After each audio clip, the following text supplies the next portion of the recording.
Hai, halo semua. Perkenalkan nama saya Juven Budi dari SMA Negeri 1 Jakarta dari kelas 8. Pada video kali ini, saya akan membahas sebuah buku yang telah saya pinjam dari perpustakaan Bung Hatta SMA Negeri 1 Jakarta yang berjudul Apologia, Pidato Pembelaan Sokrates yang dipredikan oleh Plato, yang disadarkan oleh Profesor Fuad Hasan.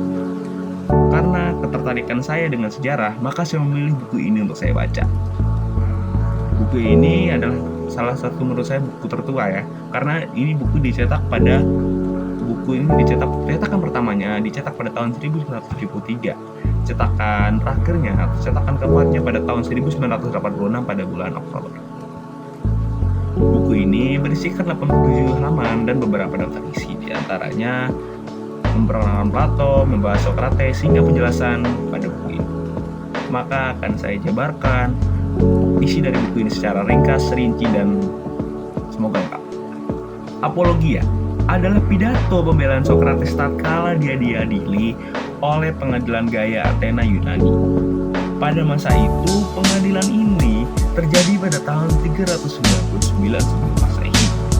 Pada waktu itu, Sokrates telah berusia 70 tahun. Mengapa Sokrates dihukum? Sokrates dihukum karena dianggap menyesatkan pemikiran pemuda Athena Yunani.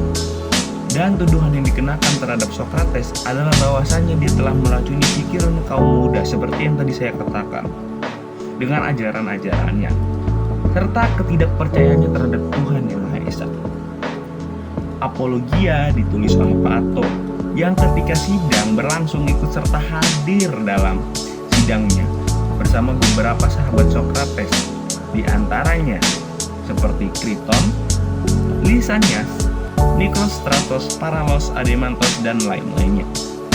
Kesemuanya itu tersebut dalam pidato pembelaan Sokrates sebelum sidang pengadilan melakukan pemungutan suara.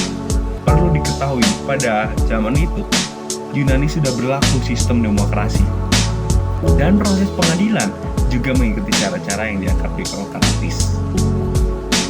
Majelis yang mengadili Sokrates itu terdiri dari 501 orang warga negara yang merupakan bagian dari majelis peradilan yang lebih besar dari jumlah, yaitu 600 orang warga negara. Keputusan pengadilan dicapai dengan jalan pemungutan suara, dan suara mayoritaslah yang menentukan hukumannya. Karena suara terbanyak memutuskan Sokrates bersalah dengan perbandingan 281 lawan 220, maka hukuman matilah dijatuhkan kepada Sokrates sesuai dengan tuntutan Meletos. Akan tetapi, karena kesalahan yang dibebankan pada Sokrates itu tidak tercakup hukumannya dalam undang-undang yang berlaku,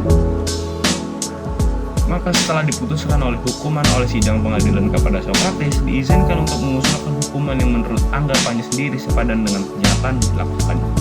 Setelah usul hukuman diajukan oleh Sokrates, maka para anggota pengadilan bersidang lagi untuk pemungutan suara yang kedua kalinya, yaitu menerima usul Sokrates atau tetap pada putusan yang semula. Nyatanya, pada hasilnya, kemudian hukuman matilah yang terhadap dituntut oleh bagi Sokrates. Sekian video saya. Terima kasih telah menonton video saya. Wassalamualaikum warahmatullahi wabarakatuh. Terima kasih.